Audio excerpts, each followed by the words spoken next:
Let's try this.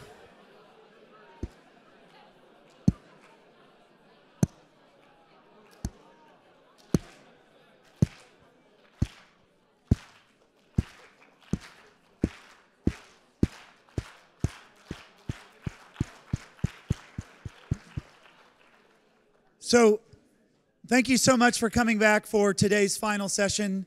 In a few moments, we will hear from our final two speakers of the day.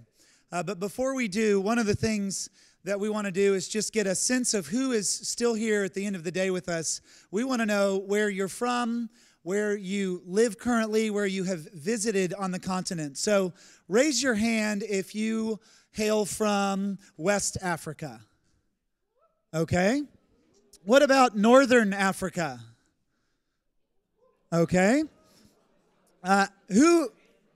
Who here in the room is connected to, from, has lived in, lives in now, East Africa? Okay. All right.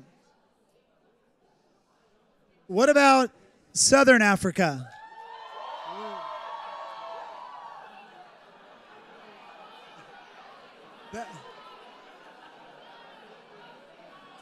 One more category. What about Central Africa? And just for the sake of trying to get everyone full of the most energy possible, what if you in this room love, believe in, have hope for, and are inspired by the entire continent of Africa?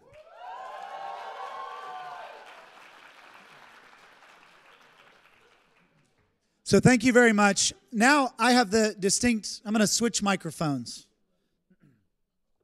So the reason I'm going to stand here is because I get to give my first longer form introduction of a speaker. And it's a great privilege because as of the last 48 hours, she's also a new auntie to me. So, but we're going to hear from two remarkable women to close our day. And there's nothing more appropriate than that. We're going to hear from Dr. Vera Songwe. She's going to give us a presentation, and then she will be in discussion with Miss Arunma Ote. So who is Arunma? Well, she currently is a non-executive director of EcoBank, a Pan-African bank. In 1990, she graduated from Harvard Business School with her MBA. Most recently, she served as the treasurer of the World Bank. I'm sure you've heard of that organization. From 2015 to 2018, where she led a team that managed their $200 billion debt portfolio alongside another $200 billion asset portfolio. Prior to joining the World Bank, Ms. Ote was Director General of the Securities and Exchange Commission of Nigeria, where she led the rebuilding of the Nigerian capital financial markets following the financial crisis. She's also worked for 17 years at the African Development Bank in a variety of roles. In 2011, she was honored as an officer of the Order of the Niger. The New African Woman Award she received in finance in 2016, and in 2018, she won the AI Global Institutional Investment Personality of the Year. Now, the thing that she's done in 2019, we're very excited about. She has come to Oxford as an executive in residence at the Said Business School. She is an academic scholar at St. Anthony's College. And last night, she gave us a roaring speech where she gave a call to action on a number of fronts. But one of the things that she said that struck me, and I think struck most of those of us at the dinner last night, was this.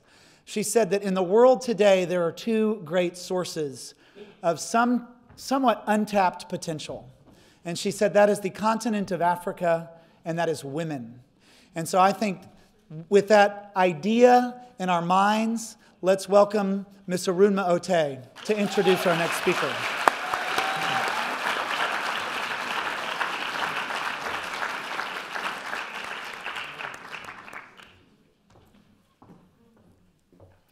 Wouldn't you want to be the auntie of Wes? He's been amazing. So I'll start by applauding you, Wes. My new nephew. Thank you. It's been an absolutely amazing evening yesterday and day today, and I'm glad that I made the choice to be here, and I hope you feel the same way as I feel. I think my return on investment is extremely high from the day I've been here, and I hope that's the way you feel.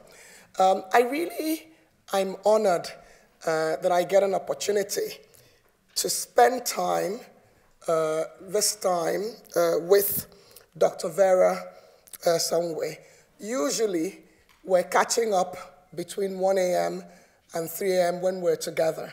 And I think the last time was in Bali at the annual meetings of the World Bank. She arrived at 12 midnight. We met up at 1 and finished our meeting at 3 a.m. And I wouldn't get this chance today, so I may ask you some of those questions I wanted to ask you that are personal questions. But it's really an honor for me to introduce Dr. Vera Songwe. What I'd like her to do is make a presentation first, and then she and I will have a discussion, and then I'll turn it over to you to ask her questions. As you know, she is the Under-Secretary General of the United Nations, as well as the Executive Secretary of the Economic Commission for Africa. But what is unique is that it's the first time in the 60-year history of the United Nations Economic Commission for Africa that you've had a woman lead this.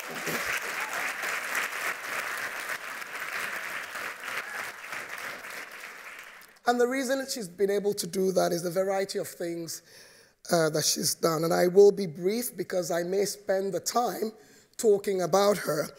She's been the regional director for the West and Central Africa at the International Finance Corporation, at the IFC, the private sector arm of the World Bank Group. She's also been the World Bank country director for Senegal, for Cape Verde, for Gambia, for Guinea-Bissau, and for Mauritania.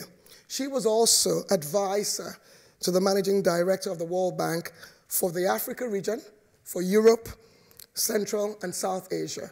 And she started her career at the World Bank working in Asia.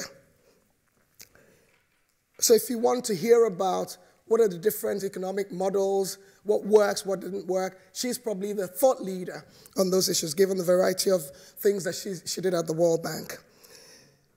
Dr. Songwe graduated from the Université Catholique de Leuven in Belgium and has a PhD in mathematical economics from the Center for Operations Research and Econometrics. She also has a master's in law and economics and a diplôme d'études approfondies in economic science and politics. She holds several other degrees.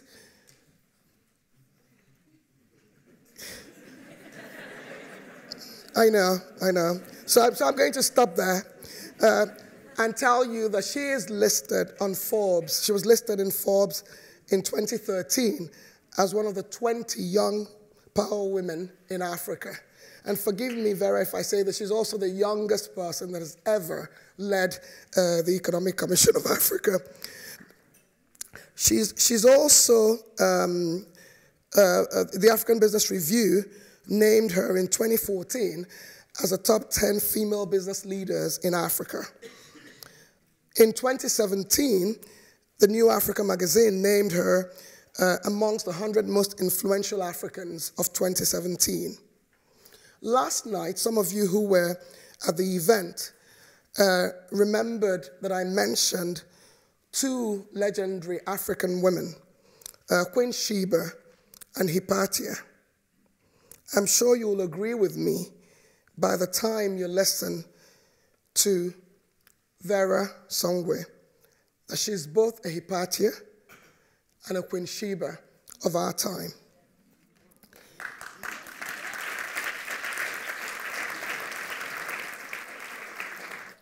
So let me welcome her to make the presentation. She knows I always set high standards for her. That's the simplicity of having a friend introduce you. Yes. But please join me in welcoming Dr. Songwe to the podium to make a presentation.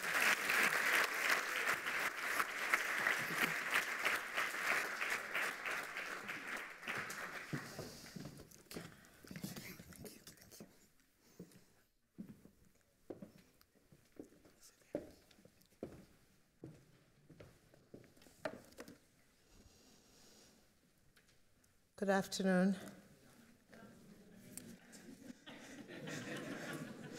I'm breathing in. Breathe in with me. Thank you so much. Thank you, Aruma. Thank you. That was not all me. She made half of it up, so don't listen to it. Listen, it's a huge, huge pleasure to be with you today at the Oxford Business School and really to talk about Africa. And I think that I remember being here a few years ago talking about leadership, and I have never forgotten being with you. But it was important for me, I think, when I got the email, and I want to start by thanking Dean Peter Tufano and Tammy, where is Tammy, for all the work that has been put into making me come here today. And of course, you know, I came with all the pressure from your now distinguished visitor and my, you know, really, really dear friend and mentor, because that is important. But the reason that one wakes up in the evening and after a very, very busy week decides to take a plane and come here is because there's something different and something special happening here at the University of Oxford, and in particular at the Said Business School. When you look at the numbers, as you know, you are one of the business schools, if not the business school, that has the most Africans. The business school. And I want to say that again because it's important for the presentation that I will make. The business school out of Africa that has the most Africans. You know, you have here at the Said Business School in the University of Oxford, I think 11%, I was just looking at the numbers, of Africans in the university. Of course, you know, we always want more and we're shooting for more, so we hope that, you know, in a few years we will be a quarter of it, so no pressure. I push it back. But it is particularly important. Why is it important? It's important for what is happening on the continent today. On the continent today, we are seeing, I think, two different game-changing trends that are happening. The first one is a leadership change and a coalition of leaders that are coming together to say that we can actually be, as a continent, different. We can actually, as a continent, be the ones that carry the spirit of multilateralism forward. As you know, the whole question around multilateralism and should we sort of come together to sort of defend public goods and work together for the betterment of society on big issues like climate change and migration and all is on the stress, and including on trade. But what the leaders on the continent have decided to do is say we're going to take a bet on making ourselves one whole continent around an idea that is called the African Continental Free Trade Area Agreement. So that's what I'm going to talk to you about today, and to tell you what exactly it is about and how it's happening. Why the African Continental Free Trade Area Agreement? So we talk about Africa, we talk about, when we talk about Africa, when we say it, it seems like it's just one country. But it is essentially 55 countries that are fragmented, that are trying to trade with each other.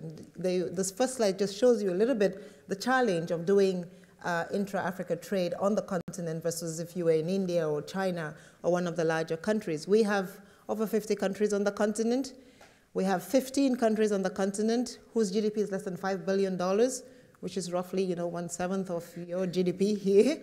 So just to give you a sense of how difficult it is to create trading and trading barriers with these countries.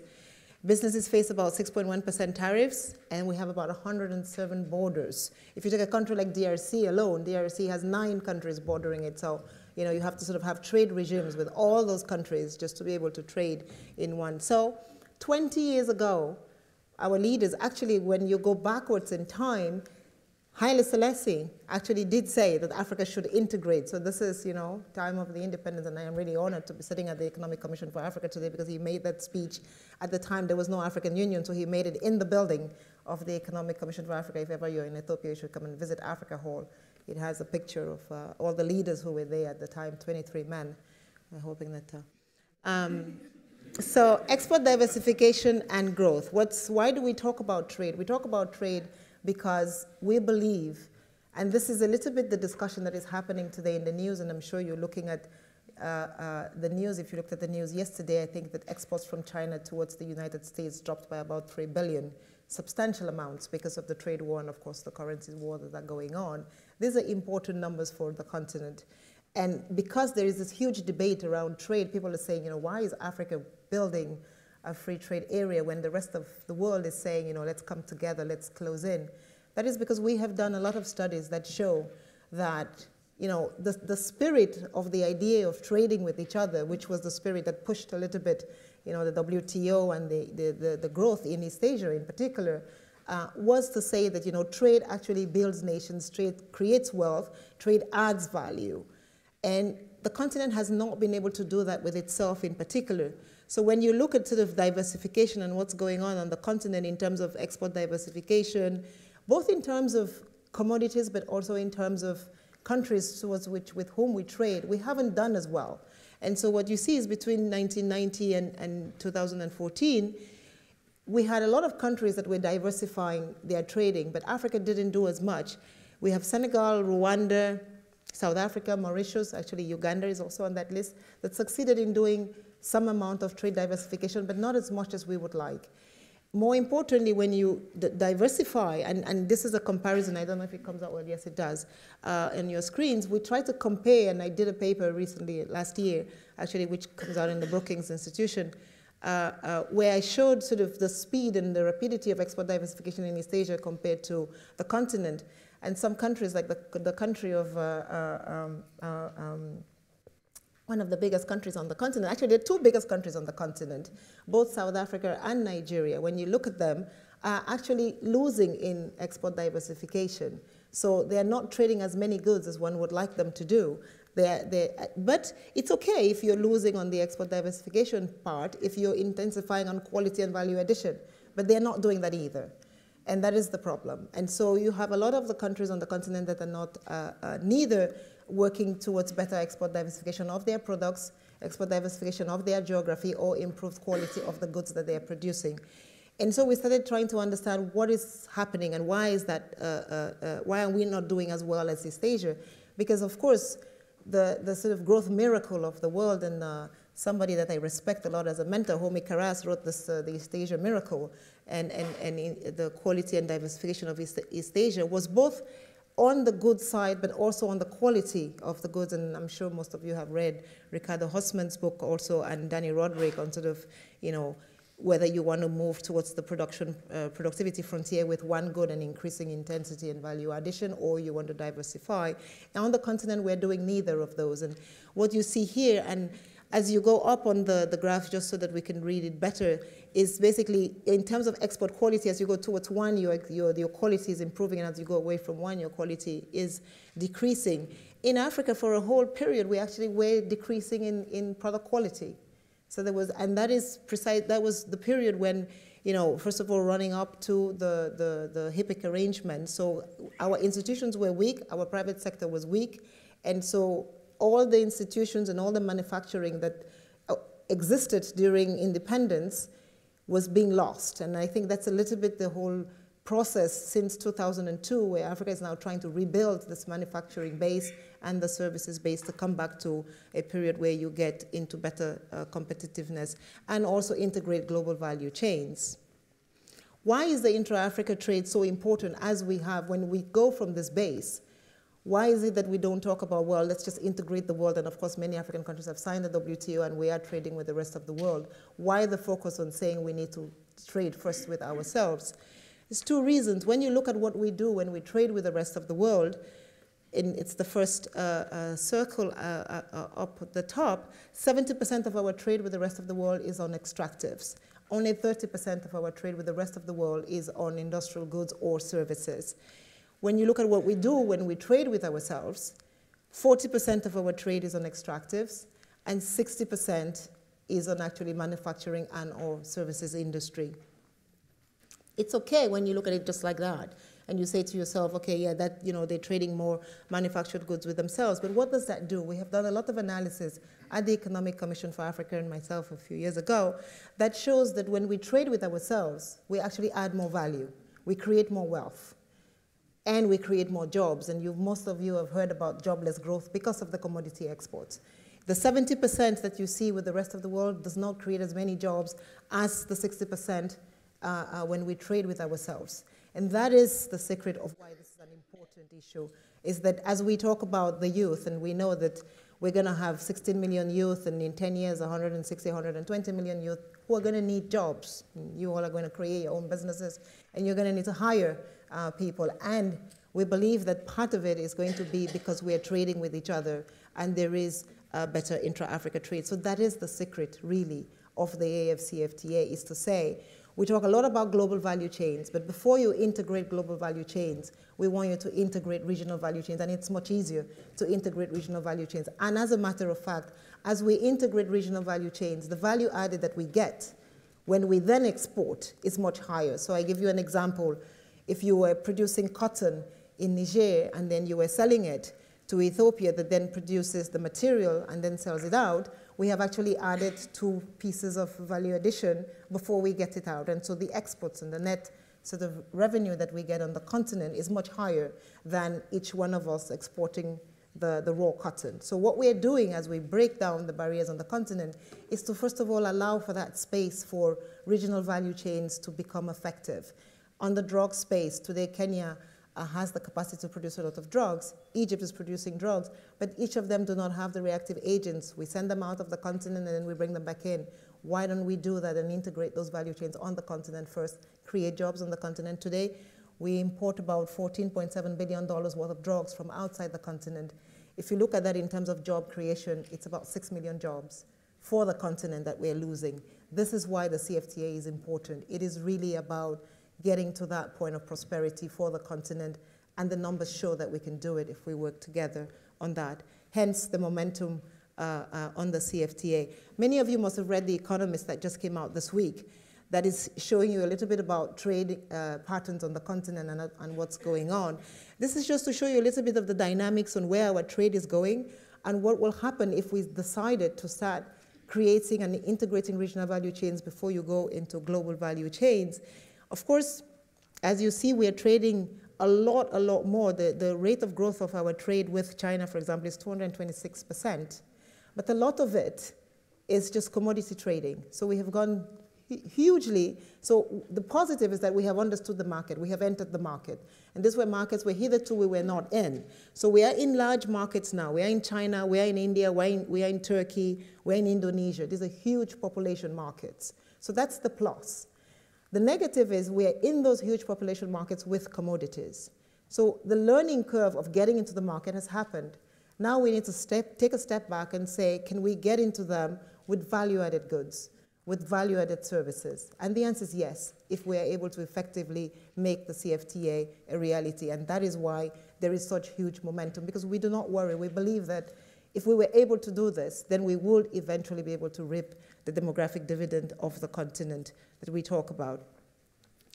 The development of the CFTA and the case for it, essentially when you look at the change of Africa's exports, our main sectors is industry. If we do the CFTA, and we've run analysis both at the ECA, the Economic Commission for Africa, but 3 days ago we had the IMF team actually come and sit with us, and so that we could compare our numbers and our models, because of course the minute you start talking about trade and you start taking down tariffs and all that, it immediately means, ministers of finance should worry because we're not paying taxes. And then revenue drops, and that's an important component for the debt servicing. But we started looking at what does this mean if we actually have the CFTA. It actually means that we will have an increase of about $44 billion of our GDP and $56 billion of exports. So there is actually a net positive gain across the board. There will be a few countries that initially, particularly the landlocked countries and the small island states, that would need some adjustment time. And when we started doing the CFTA, it was initially supposed to sort of take 10 years to come into force. We've extended it to 15 for some of the more landlocked or net importing countries, Seychelles, Ethiopia, for example. But it also means that informality will reduce. And we've done a study about 4 years ago that showed that the woman who was trading in West Africa needed to pay at least 5 or 6 bribes to cross borders. So if you started in the morning with an initial capital of $100 and you paid $15 for every border crossing, and on the same border you have the police, the gendarme, and so this is the governance issues that you have to deal with, and she pays 4 of that, is 15 times 4, you're basically half of her return on investment is gone just like that. And the minute you break down these borders, it is the informal women in particular that start benefiting. Because essentially, actually, on the continent, women are the ones who open markets. They're the ones who start going across borders. They're the ones who start understanding what is happening across the border, what do you need. And when you look at most of those borders with DRC and its 9 bordering countries, it's women who are running the trade of food, ensuring that you balance the commodities across. And we also believe that one of the big indirect impacts of the CFTA will be that women become a lot more economically empowered. We just, on the issue of economic empowerment, the WEF just did a study that said that if we did not empower women and we do not do more to empower women on the continent, it would take 102 years to close the gap of economic empowerment between men and women on the continent. So we hope that if we launch the CFTA, 102 years will become hopefully 15. I've already made the case on jobs. What's the next step on the CFTA? Of course, we cannot do the CFTA without a couple of, and this is my last but one slide, without a couple of sort of supporting policies. The first one is trade facilitation. I just talked about the borders. The second one is building productive capacities and ensuring that the countries know exactly, and part of the work that we're doing at the Economic Commission for Africa, and I was working with countries to understand the important thing about the CFTA is we've done something that most other regional trading blocs, and we will be 55 countries. So we will be the largest trading bloc that exists in the world when we do this. And what we're trying to do is make sure that countries actually have both 90% of their imports, but also 90% of the total percentage of their imports. So we're calling it a double qualification to ensure that actually the basket of goods for which you have a common border and an open border and free trade is actually substantial and qualitatively full. Energy is a really, really big part of ensuring that the CFTA works, because a lot of production, a lot of competitiveness happens because of the price of energy. It is one of the most important inputs for agriculture. 25% of agriculture is energy. Actually, we just did a study that shows that 30% of ICT is energy, because you have to charge the batteries.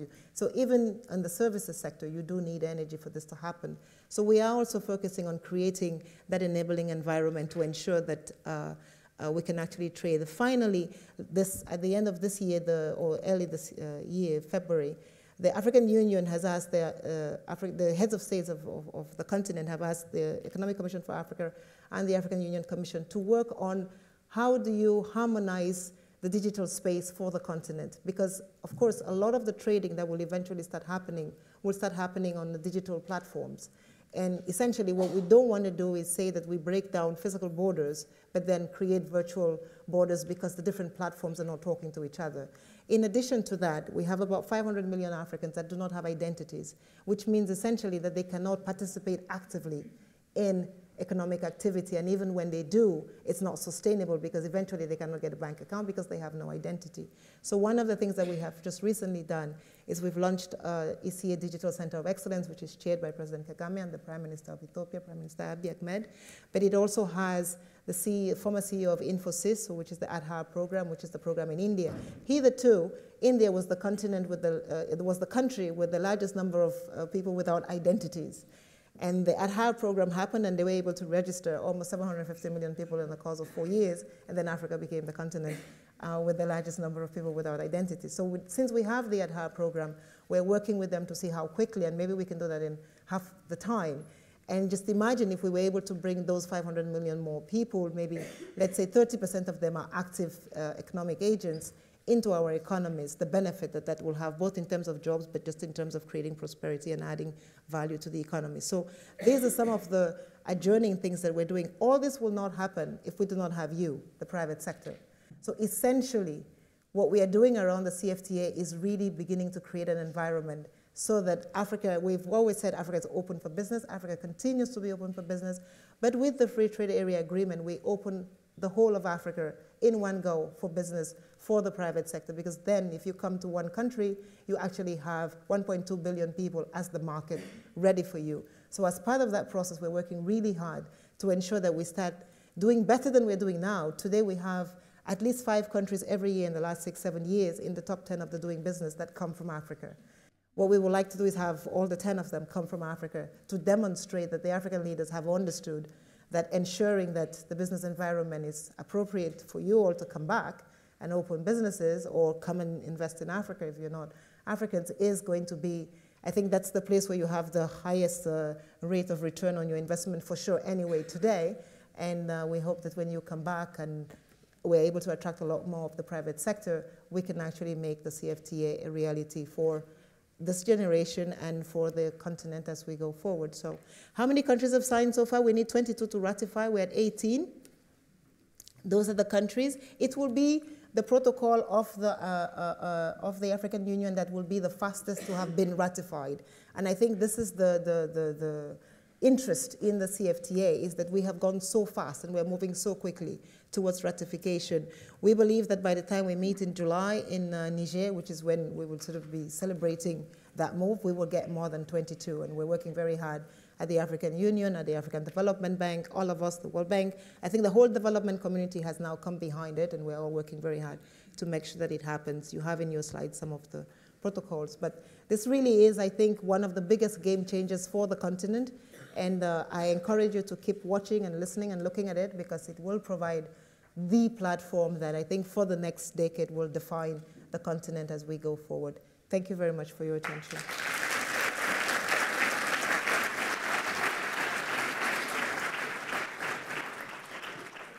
I forgot my instructions. Am I going off? Or? No, both of us. Oh, So, okay. I'm now going to have a conversation. So, while we're settling down, I did want to, we started the day with Professor Songwe telling us about unlocking the potential of the continent. And we're ending the day with you having been in the trenches, really telling us what it will take. But before I ask you my first question, which will be about the African Continental Agreement, free trade area agreement, I want a show of hands, those who believe, did you say it was 15 years that you were thinking? Mm-hmm. Okay. Who believe that we will be able to start to get the benefits of the African Continental Free Trade Area Agreement? A show of hands. Okay. I hope my nephew counted, because all my nephews are smart. Okay, okay. And what about those who don't think we'll succeed in 15 years? So the years have it, as they say in politics. So we'll keep watching, and we'll see who is actually correct. But one issue that came out, and I think you started to touch on it in your presentation, were the issues of execution. And Professor Songwe talked about it. We had panels where people were on both sides as to whether this is a pipe dream, it's been done before, what is different this time, but what are really those things that must happen for us to succeed at this. And I ask this because I know that you and your team at ECA have been in the trenches. I've heard from ministers of finance that I know, trade ministers, as to some of what you've done to waylay them in different meetings to get the ratification and all of that, and some of the work that your team has done to have people understand this. So can you just share with us something that can give us perspective on this issue of execution, whether it will really happen this time? First of all, thank you again for having me here. It's a real pleasure, and especially to talk about the CFTA. It's I think the passion now that we all have is first of all just to demonstrate. I think there's so many things that as a continent we talk about and we say that we want to do, and eventually we talk about it for a while and then we move on to the next thing. And the CFTA for a while was one of those things, because I still have today, or at least maybe last year, many people that will come and say to you, but this is not going to happen. Why don't we just keep doing something different? Or, let's do the economic partnership agreements, which were signed with the EU, which basically have Africa sort of split into different sub-regions with different agreements and different trading patterns. But finally we said, no, we are, as a continent, going to get this done. The Continental Free Trade Area Agreement started with the Abuja Treaty 25 years ago. It was in the books, like many things that African leaders have put down on paper. But I think that we, and as I started, we have a constellation now of leaders that decided that, you know, this was the moment, this was the time when Africa could come together and actually get this done. We have a constellation of private sector, which hitherto was not as active as it could be, which hitherto was a private sector that was mostly national and not regional. But I think that I think West Africa and South Africa were the ones that made the loudest noise. I can ask you now to give me a show of hands of how many Southern African businesses you have that are cross-border. How many West African businesses do you have that are cross-border? Show me your hands if you know anyone that invested more than one country. So our own private sector businesses started saying, I want to go to Mali, I want to go to Senegal, I want to go to Niger, and it's too difficult. Let's break down this border. So how did we start? And I think this is an important point that I forgot to say, is we started by creating regional economic communities. ECOWAS, SADC, EAC, now COMESA, and those communities started trading amongst themselves. So essentially what the CFTA is doing, and I appreciate the 3 or 4 people who put up their hands and said, I don't believe it, is there has been 12 years in some of the regional economic communities of work with the ECA, essentially understanding rules of origin. Rules of origin is a particularly important issue for Nigeria, for example, where you have a huge industrial base. And rules of origin essentially means what is the percentage of a good that I'm going to let into my country that is going to be produced outside the continent. So as you know, and as we showed, 226% trade with China. There is a lot of those goods that will be coming in. If we allow them all to come in, we will not be as competitive because we haven't had the time to adjust. So we need to understand what kinds of rules of origin. Benin gets a lot of them, and they get into Nigeria. We need to make sure that people don't take advantage of the CFTA and then start dumping onto the continent. This is the kind of work that we have done at the ECA to establish what are the kinds of measures and the magnitude of the rules of origin. Something that in the international community today is very difficult. Dispute settlement. We know that WTO is sort of stuck because some of our partners are contesting its validity and its importance. We have been able to put together rules around dispute settlement. How will we? Because when there is trade, there will always be renegotiation. You're business people, you know that the lawyers need to exist and they need to do a lot of work. We have worked very hard building on the dispute settlement protocols from Southern Africa to say how can we then take them to the rest of the continent. So this is some of the painstaking work. It also means you go to, a few days ago I was in Seychelles. Seychelles is a small island country, 92% imports. Why will they be interested? They have a few things that they do and they do really well, shipping. And they would like to be able to then integrate that shipping business into the rest of the continent. You can't do that if the rest of the continent is in a free area and you're not. And then we had last year, the governor of the Central Bank of Ireland. How many of you can tell me the rate of growth of GDP of Ireland in the last 2 years, average? Somebody just scream out a number. 23. It's a small country. It used to be a fragile state in the language that we use for our fragile states. But what did they do? With the EU, they decided that they will put in place the best doing business policies. They will make their environment one of the best. So what happens? Google goes, Uber goes, Volkswagen goes, everybody goes there. You establish there and you do business in the rest of Europe. So even for our small countries, we are able to show them through analysis that there is actually value to joining this bigger market. And so we have done a lot of work. And for every country now, we actually have a one-pager that says these are the advantages. There will be some countries that initially would lose. And some of them are, for example, Niger, and the president of Niger says that. He says that, to build a bowl, some people will need to give a little bit in the beginning, and they are willing to give a little bit, because when you do the long-term analysis and you start having global value chains, and then 5 years down the road, they start winning again. But actually, if they were able to fill their energy gap, then it may not even take that long. So again, I think that what is happening is really, when you build a free trade area, you have what you call a sort of mutual in French, a sort of community. And when the EU did it, they created funds for countries like Spain and Greece and Italy at the time that were not ready, so that any losses, particularly in revenue or other, will be compensated by a fund. So we are also looking at creating a fund like this that ensures that any initial losers in the process will be compensated down the road. Wow. I think I'll change the rules a little bit and have you, if you've got any questions on the African Continental Free Trade Agreement, Area Agreement, ask the questions now. And the reason is because I have a few other questions and I really want to get personal with Dr. Songwe. So can we get the speakers or? Fantastic. Yeah. Please go ahead.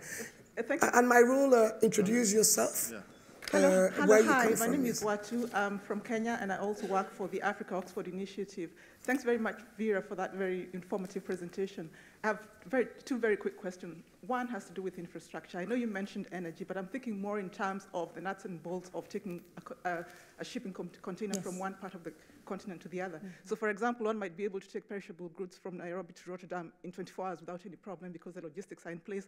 How do you achieve that, to take goods from Maputo to Bamako just like that? And then the second question relates to the fact that obviously some countries have the capacity of using Bolt to race ahead with this free trade arrangement, whereas others will be left around, trying to figure out whether they have legs or not. Do you see any skepticism creeping in from that? So we'll take 4 questions and then we'll have our guest speaker react, Dr. Songwe. Yeah, my question is, Babasido Dunuga from Nigeria. You've talked so much about the potentials of the trade agreement, but the problem I have is why I raised up my hand that I don't believe it's going to work in 15 years. My reason is this. The Nigerian government recently set up a committee to look at the impact assessment of that trade agreement on the Nigerian economy.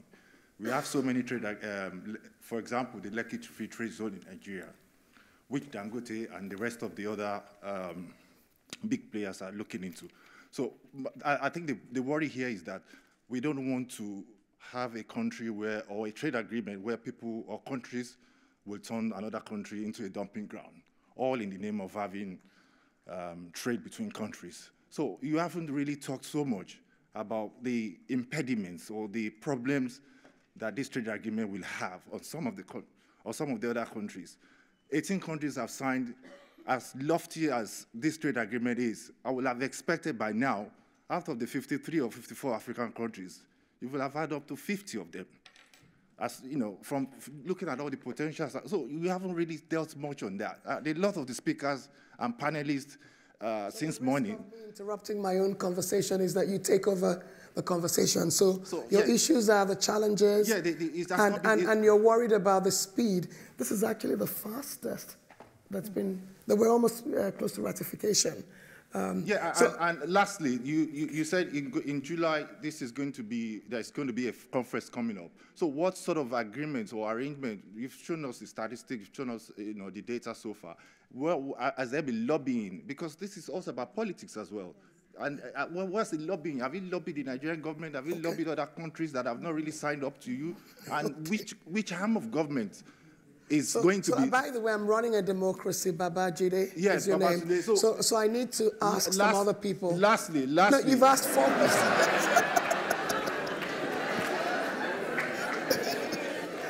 Thank you. Yeah. Go ahead.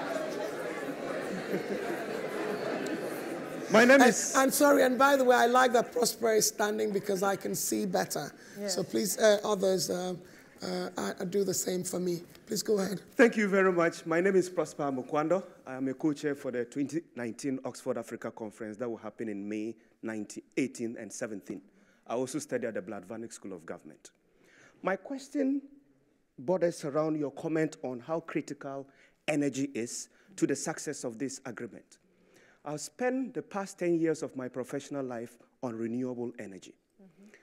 We have a monster that we have to fight in the world, climate change. Mm-hmm. And from my professional experience and from the facts, the cost of renewable energy right now, especially storage, is not at a place where we can have the luxury of implementing this in the next 15 years that I was optimistic about. Mm-hmm. how do we maintain the balance? Do we still go with fossil fuel, or we go to renewable energy, which you don't have the luxury of going with? Thank you very much. Okay. And who's the next one? Somebody should just grab the... Okay, I want a woman. I've had two men, one woman. So a woman. Please go ahead.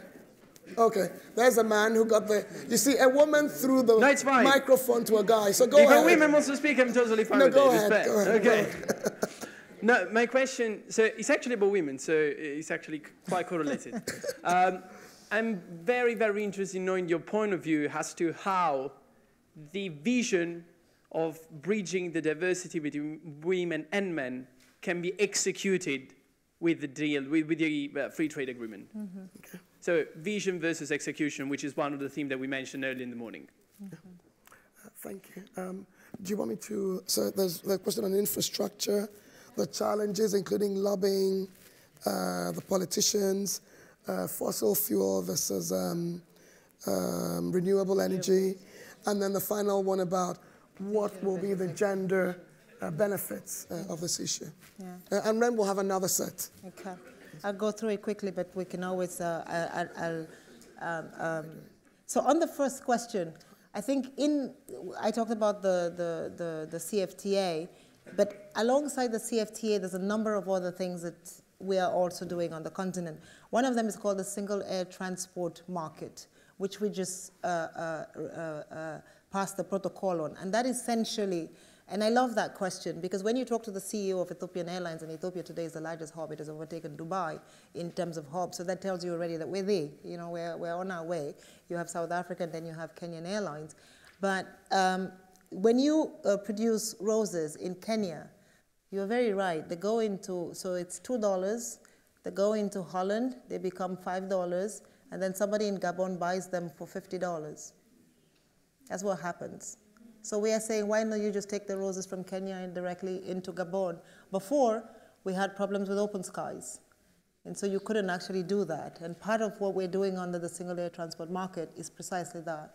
It's moving towards open skies, moving towards better protocols. So in addition to working on the CFTA, we are also, and I think this is the benefit of it. It's true that it's been in the making for 20, 25 years, but as the CFTA has been in the making, we've also been working on some of this under a program called Boosting Intra-Africa Trade, working on some of these other things. On the railways and the shipping, actually today I used to work at the IFC, Africa is the country where we are financing the most number of ports, and the Ghanaians here will know that, the Kenyans here will know that, we're actually, you know, the Mauritanians will know that, the Djibouti will know that, even Eritrea is going to, you know, it's in the process of opening 2 more ports. So, you know, the whole continent is going to have a lot more ports working. It's not enough to have the ports. It's important also that the speed and the process of the logistics that happens around them is important. And so part of what we're doing is also ensuring that sort of logistics systems begin to work, hence Seychelles, because they have one of the best logistics systems on the continent. The idea of saying, can they, you know, we have issues around cabotage laws that we need to work on and see how they will work. So there is that happening alongside, and a lot more. You know, we now have a huge interconnectivity that is also working. You know, we're finally trying to do the Senegal, Mali train connection. You know, Senegal-Dakar road is open. Of course, Djibouti, Ethiopia railway. Nairobi is also now in the process of doing one. So if you just begin to think of the infrastructure that we're putting down, there is eventually the Algeria-Lagos railway and road system that's working. There is a whole PIDA set of projects where we have looked at, and I don't have that slide, I didn't have that slide here. We have actually, I have actually done some work using big data. For East Africa, we have a corridor which is about 3% of the landmass of all of East Africa, that has 70% of the people and 80% of the trade. So we know that if we connect that corridor, so it's the 6 countries, 3% of the landmass, 60% of the people, 80% of the youth, you know, 75% on that corridor have banks and all that. We already have done this work to say, you know, what are the corridors that we need to connect? And how will that then impact on the CFTA? So there is a lot of different work that is happening around that. In terms of the skepticism, I'm glad you asked the question, because yes, it is true that particularly in the larger countries, in the countries where you have a much bigger manufacturing base, the private sector is a little bit skeptical. One, because it's competition. And the question is, are we up to standard? And the second is dumping. And Nigeria is a point in case where, because Nigeria is one of the larger manufacturing countries in the world, on the continent, they were initially very skeptical. We went to Nigeria and we had, precisely as you say, consultations with the Manufacturers Association, the Nigerian Manufacturers Association, the Nigerian, I think, Services Association, with, of course, you know, the largest businessman in the world. And we've done some in Africa. The largest businessman in the world. For me, Africa is the world. So anyway. So, and you know, cement imports, because that's a lot of the business, right? We're still importing a lot of cement from outside the continent. So the question is, the Dangote company is in more than 15 countries on the continent. It is creating jobs. So if we were able to go into a few more, and I'm sure many of you have watched his interview where he talks about how easy and how difficult it is to go into different countries on the continent, we're hoping that with the CFTA, he can actually go into a lot more. So we had a whole day of conversations with the Nigerian private sector, the Nigerian vice president, who gave us the honor of being with us for that whole morning, Vice President Osibajo, and we agreed that there was going to be a plan put in place to move towards ratification. We were very happy, and I'm very happy to say that at the end of that day, with the understanding, and you're very right about the dumping, and I gave the example of making sure that with Benin, we're able to work on rules of origin and ensure that Nigerian businesses are also protected. I think that there is now agreement. And by the way, the leader of the negotiations was the Minister of Nigeria for Trade. So I think that there has been a lot of education around the process to the private sector, and we believe that hopefully between now and July, Nigeria will come on board on the CFTA. The same thing was true for South Africa, by the way. When the South Africans initially came, they said, no, we need to understand what this is about because we have a big business community. They went back, they did their consultations. We are still going to go back and do some consultations there because it's a continuous process. But South Africa finally ratified. So I think there is skepticism, but there is also a lot of education that is necessary, which is one of the reasons why we're here today, to sort of explain, you know, what are the garde-fous, the guidelines around which this is happening so that more countries can come into being. So yes, there is a lot of lobbying. In 2 weeks, we're going to have a huge session with East African community, with the Horn of Africa, to explain to them the benefits of that, and we will continue to do that. On renewable energy, I think it's a very good question. Two things, you know, if you sort of go backwards 10, 15 years, a lot of Africa was on fossil fuels. The reason why we were not competitive was because energy was what, 30, in Senegal it was almost 45 cents per kilowatt. In some few African countries today, it is still 45 cents per kilowatt. But as we have moved towards renewables, and renewables is not only solar, because the problem is, when we talk about renewable energy, you have to think of two kinds of renewable energy. One of them is what kind of energy is baseload. And there you have gas, you have thermal, you have hydro. And so when you talk about countries, like I give you an example, I give the example of Mauritania. Mauritania has been able to increase its access to energy by almost 30% by doing the right energy mix. So essentially, when we talk about Senegal has gone from 23% access to energy 6 years ago to almost 70% access to energy, essentially because also one of the things that we have not been using enough of is the interconnectivity and sharing energy across Benin, Togo, sharing energy with each other. I think hydro, we have now Niger that is doing the Kandaji Dam. So I think when we talk about renewables, we have to be careful not to only think about solar, and when we talk about baseload, we have to be careful not to only think of coal.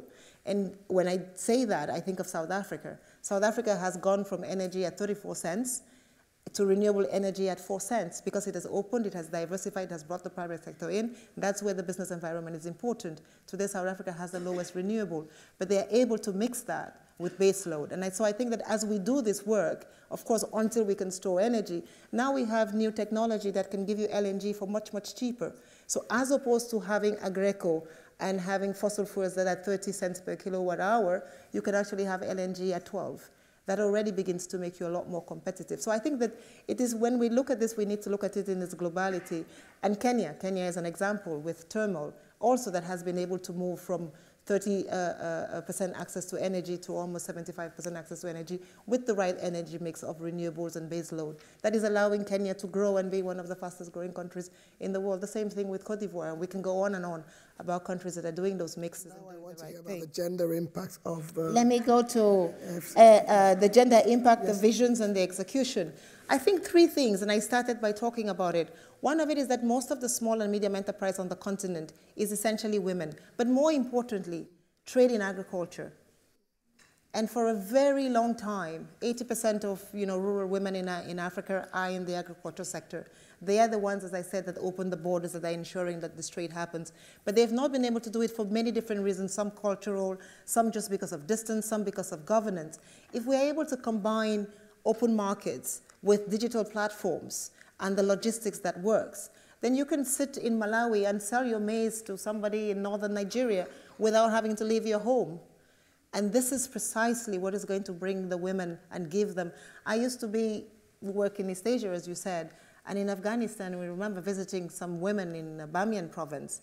And essentially, when there was peace, they were able to make carpets and sell it off of the internet into India, into actually places as far as Washington, D.C., but just sitting in their little houses in Afghanistan, way out there, because there was a running solar energy power plant that allowed them in the night to do their carpets while during the day they went to the farm. This is the power of, I think, the CFTA combined with the infrastructure that is needed. So we actually believe that it is those, because we mentioned the biggest cement manufacturer, Aliko Dangote. He can go anywhere he wants as quickly as he can. He has his own plane, he has his own transportation, the big businesses on the continent. It's the small businesses that do not know how to ensure that their goods can actually get somewhere. You're looking for maize in Nigeria. Malawi has an excess of maize. You're looking for sorghum in Niger, and Mali has an excess. All this is being done by women. If we can create those platforms, and that is a little bit, I'm coming back and plugging your former business, one of the things that we're struggling to do, and maybe we need some of you to come and work with us, is to create commodity exchanges on the continent so that we can actually begin to put those goods on those exchanges, sell them, and get right value and market prices. That's actually how we met. So I'm going to, I gave, you did, because I'm determined to go personal. Because I don't have very much time left. So I'll ask all my personal questions together, because I may give another chance to people to echo those questions. So if I was sitting in the room as an MBA student or somebody from a Blavatnik school, I'll say to myself, I've got this woman who understands Africa and understands the world. I would love to learn what it means to be successful as a business leader, just your experience in Africa. And I'm asking them all together. The second question that I would have is, how does a woman take on the leadership of an organization that's 60 years old, that has never had a woman as the head of that agency? And I'm looking for some of the interesting experiences that you've had.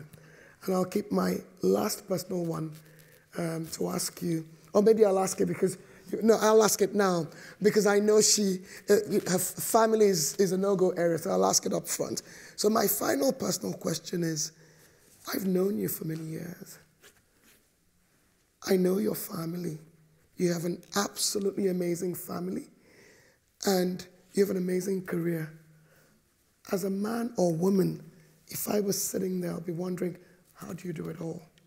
So those would be my questions.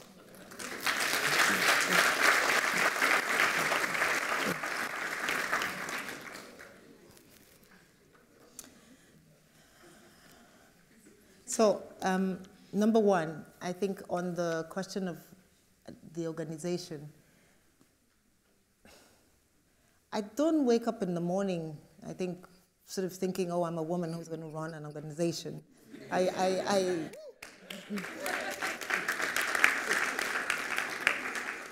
think I'm still new to the organization. I wake up in the morning thinking, how can I, It's 19 months, yes. How can I, make sure that we have the best assets to be able to sort of send them out there to go and do the CFTA? How can I ensure that they're equipped, that they're empowered, that, you know, they are, I'm going to use the word happy, because I actually believe that if people are happy, they can go out there and change the world. And so that is my first sort of, and it's a lesson for me, because when I started at the institution, you know, you think, okay, you're going to bring the brightest and the smartest, and then you're just going to make it go. And then eventually you understand that, no, it's about managing people. It's about managing the assets that are there. And we have, again, like I said, the CFTA, we've been working on it in the ECA for almost 20 years. We have some of the brightest trade economists, if not the brightest trade economists in the world. And we're, you know, training USTR and giving courses and working with the IMF. So we really have, you know, the brain power in the institution. The question then becomes, you know, and I think to your question, how we have over 100 people, 800 people, sorry, 800 to 1,000, depending on, if you add the consultant, it's about 1,000 people. So so that is you know, you're sort of hit by this, okay, wow, this is a lot of people, but you have to sort of bring them together and sort of have them to add value. So I think that is, for me, the sort of number one thing. And then, you know, it is, the second thing that I wake up in the morning thinking is, can I do something that changes the life of an African?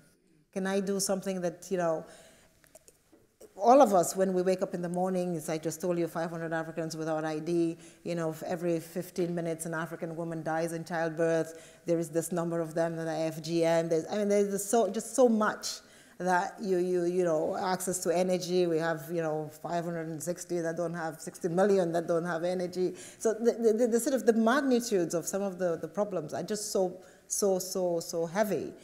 But the opportunities are there, you know, 14.7 billion in drugs. We could start doing it in Kenya, Egypt, South Africa, and bring those jobs back. We have, you know, kids, and I must tell the story. Maybe this is, there is an iCloud factory. I tell the story every way. But it is in Kenya, and, you know, you have young kids like, you know, maybe slightly younger than you, that come there. And what are they doing? They're actually programming, when you watch an NFL game, they are programming the speed as the game is happening. They're programming the speed. They're understanding how fast the guy goes, and they're telling the coach, when you listen to those coaches, they're actually listening to some kids in Kenya.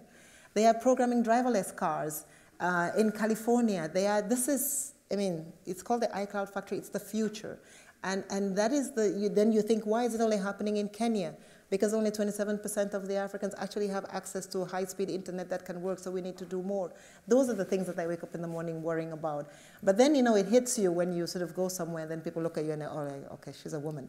You know, we're not expecting her. And then you have to sort of take a deep breath and re-explain, yes, I am who you're expecting.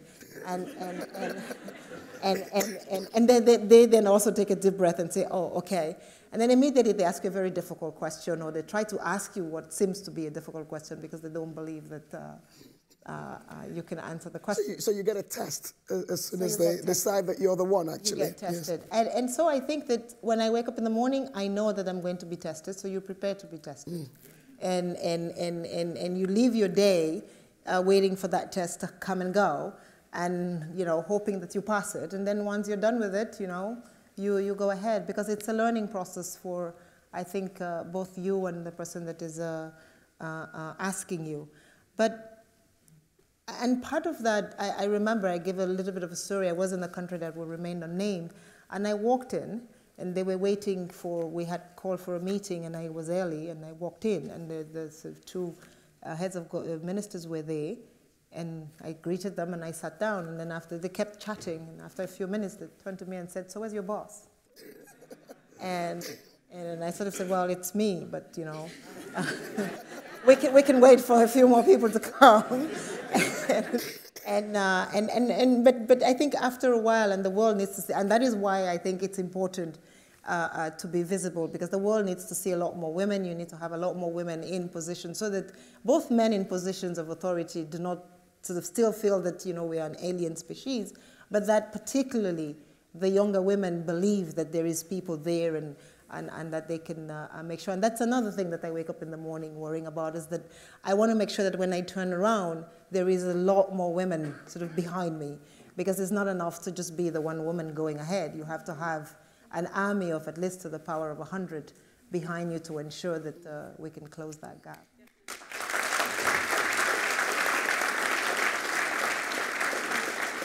So I'm told my time is up, but Tammy said I get a bonus of 5 minutes if I need it. I didn't think I needed it. But I wanted to use a few minutes just to ask you if there's anything else that you'd like to share, given that you've been there before with this audience and the little time that we have. But what I heard you talk about is you are in this because of the impact that you feel that you can make. And excellence is your mantra, so being a woman or man is not the issue, is that you come out wanting to make sure that you show up with your best is what I've heard. No, thank you for giving me this opportunity, because I did want to say two things. I think it is impossible to get to where we all are, because we are all collectively privileged already. We are at the University of Oxford, Said, the business school. You don't get there without hard work. But I think the first thing is just hard work. It's just plain hard work. You work hard. I almost wake up, every morning feeling that you're the underdog, feeling that you've lost, and then you work hard to win. And that is and then at the end of the day, you've won. But then that success has to be very short-lived, because again, it's the next morning, the sun will come up, and then you will have lost again, and then you have to start working. And that makes you work even harder. And I think that's the first thing. The second thing, I think, is just the fortune that we all have to have friends, family, and science is a little bit of your question, around us that, make sure that we have that support system, mentors, professors, and even good managers, sometimes bad managers, all help us. Those good experiences, those bad experiences, each one of them helps you to go to the next place and to go there stronger.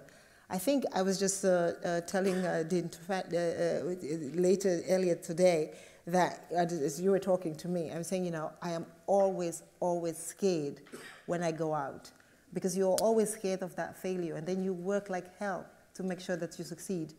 And it is that combination, I think, of extreme hard work and fear, at least in my case. And and he was saying to me every morning when he comes, I don't believe him, but he was saying every morning when he's doing his classes, he has the same. But it's that combination of fear and hard work that I think just makes you manage that one more difficulty, get that one more success, and continue to go forward.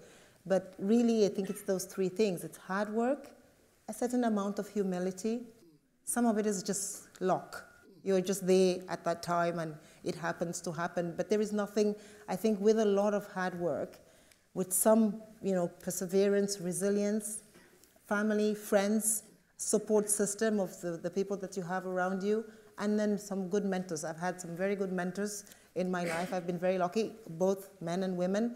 But I think particularly for us women, it is particularly important that we talk to each other. There's very few of us when we get into a room. And something that I always try to do is reach out to the women, because again, like I said, and I do believe it, there have to be 100 of them behind us. And there are 100 of us out there that can be sitting here right now. So at the end of the day, there was nothing special about me. It's just some combination that made it happen.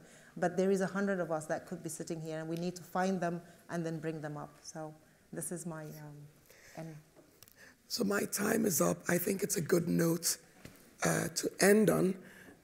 This is a dialogue that we will be continuing for 15 years, but I'm absolutely convinced that given what I know of you and given what you've done so far, that you will do your own bit to make sure that Africa is really the economic powerhouse. Because when you talk about excellence, we were worrying about the devil being in the details, and listening to you outline some of what you and your team at the Economic Commission on Africa have done gives me additional hope.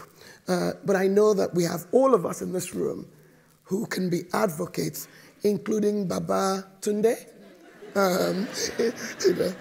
So thank you very much. Thank you.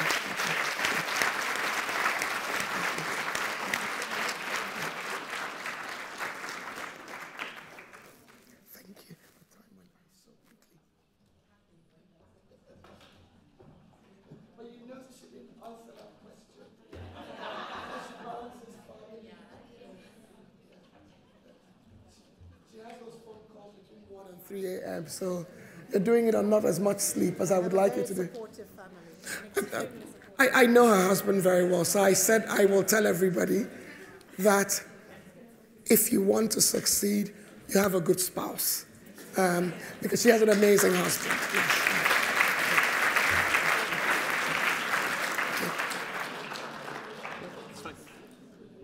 If you'd like to, you can. So I only have 2 jobs left. Well, first of all, thank you. Thank you. I only have 2 jobs left. One is to summarize, and the other is to say thank you. But I decided that I want some help to summarize. So the students who have worked on this conference, can you come on up on the stage quietly? And because I'm going to ask for your help here. So.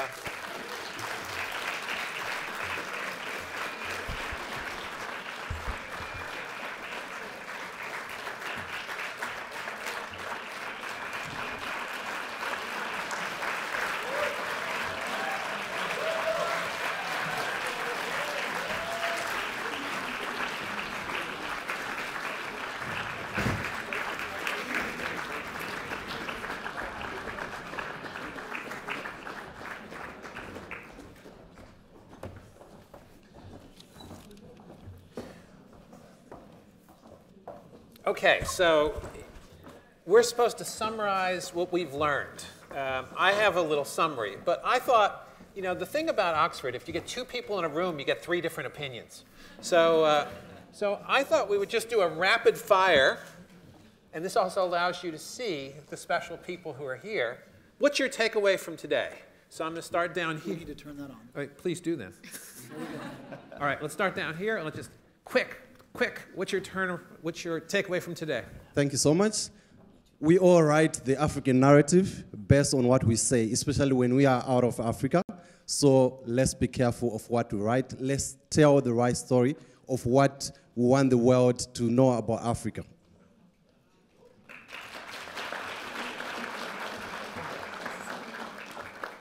Mine's pretty simple. We need more ports, we need more roads, we need more energy. The private and public sector need to coordinate together for us to have a change in Africa. Mine is pretty simple. To invest or build in Africa, to invest or work in Africa, come with the mindset of building instead of expecting things to be there. With that mindset.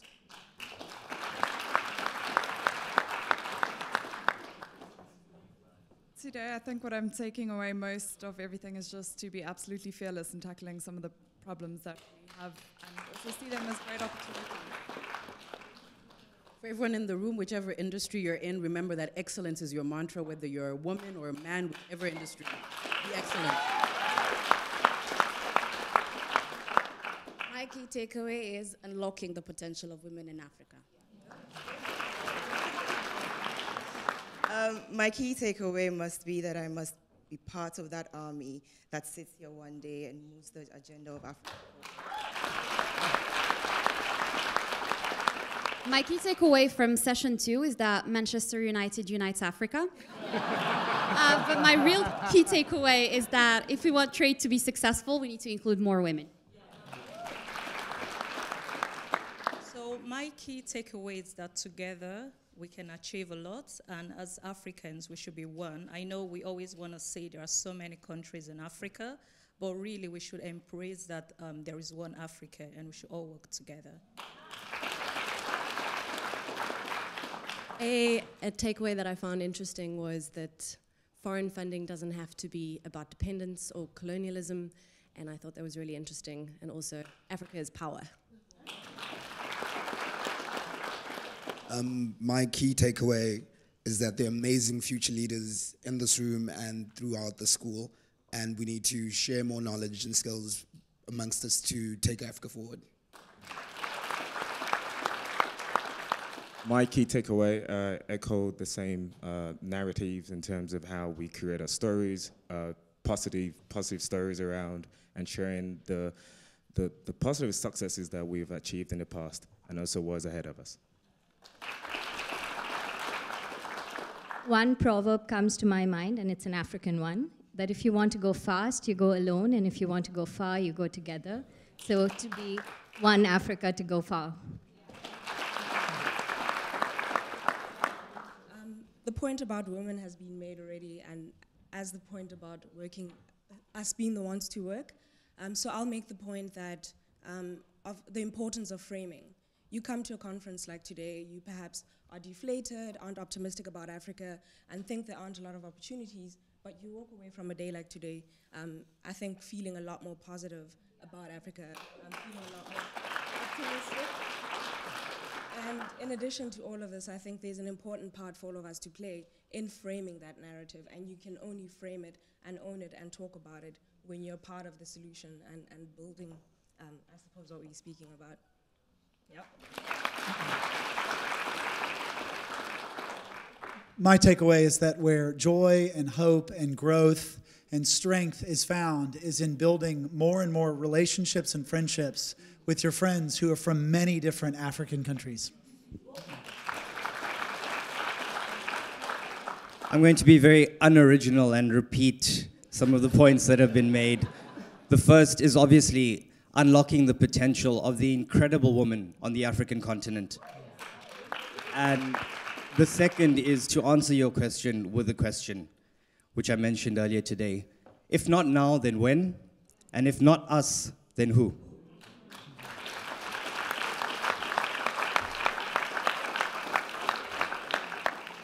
Isn't this a great study group? So you actually stole mine, if that's okay, but that's all right. As you all know, every year we have a theme for the conference. And this year's, as you know, is single market global outcome. But a few years ago, it was, in fact, African proverbs. And the proverb that you gave is the one that I wanted to use. So, as you said it so eloquently, if you want to walk fast, walk alone. If you want to walk far, walk together. And that's the content and substance of what you just saw today. Content, you know, the idea. Fast and far. But if you think about, thank you, my boss. If you think about the CFTA, in a time when Europe is breaking apart, in a time when even in North America boundaries are being contested and old friends are no longer friends, the idea that Africa is leading the way in finding a way to work together, I think, is walking together. If you think about some of the sessions that we had, you know, it's not government and business being at loggerheads, but government and business actually walking together. And so I think that this proverb from Africa and from a few years ago, I think summarizes a lot of what we're about. It also summarizes the process here. And that's why having all these folks on the stage is important. First of all, to have an army of women, they actually have to be here. And one thing that we were able to celebrate last night, but unfortunately somebody wasn't with us, is that our ability to have some of these students here is a function of the generosity of people who make this happen. And last night we announced, appropriately on International Women's Day, that we have a new scholarship the Adara Foundation has set up for African women. And I'd like to publicly say thank you to our sponsor, represented here by Yvonne Ike.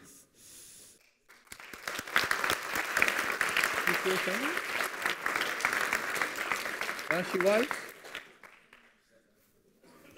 Oh, there you are. Thank you, thank you, thank you.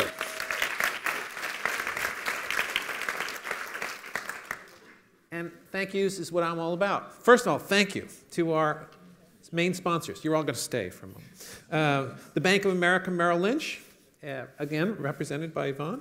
And then Brand South Africa, represented by Punelo Salale.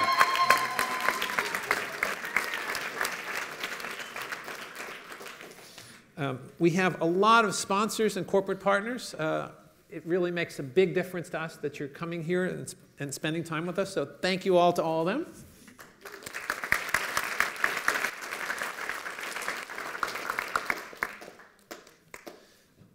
Actually, no, not yet.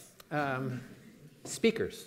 Our speakers have come a long way, and in some cases, a long way in a short trip to spend the afternoon or the morning or the day with us. And we are incredibly grateful for them. And also for sharing their frank insights. I think what you heard on the stage, a lot of this was not prepared speeches. It was, in fact, people's real opinions about how things are going. So, especially for those of you who are students, I'd like a really loud thank you to our speakers.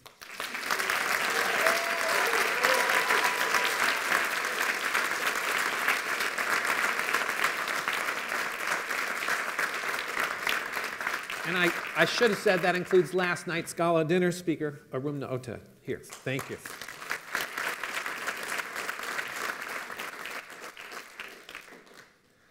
A lot of people make this happen.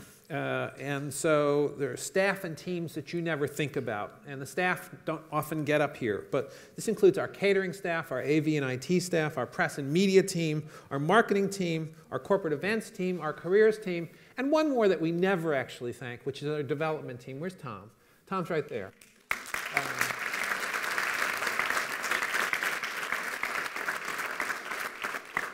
I'm American. I don't mind saying it, that in order to make sure that you're all here, we have to fund you. And then the work of development is really important. So thank you, Tom. And thank you all. Of course, there's a big team up here. I think some of your names are, can you get in that right order? I don't know about that, no. So, who've really volunteered their time in the context of a very busy semester to do this. So thank you all.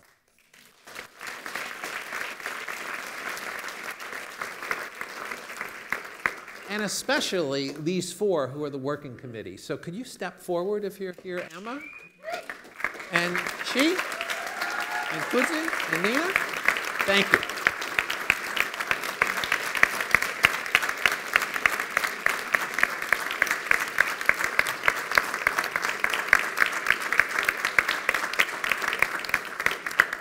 Of course, we also have our Africa Business Forum organizers who've worked many months. And so, Tammy, could you come down, please? And Shea?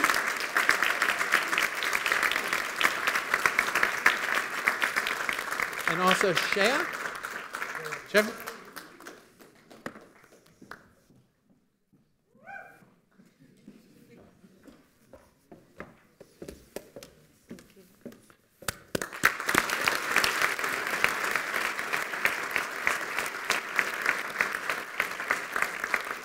Finally, thank you to our chair.